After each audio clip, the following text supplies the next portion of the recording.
Tried to get all serious painting this apple, so I started with a big brush and thought I'd lay down some of the large areas of color, which were, green and some hints of red. And then tried to put the stem in. The stem was actually super light green plus some kind of, burnt umber kind of color, but I didn't have that color, so then there's this little indentation where the stem goes, where I was trying to capture that or at least block it in.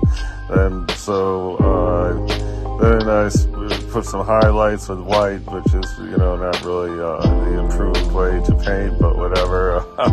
Just trying to get the best version of the apple as I can. So then I started to blend stuff together, which made it look all murky and not very nice, and then try to add more details.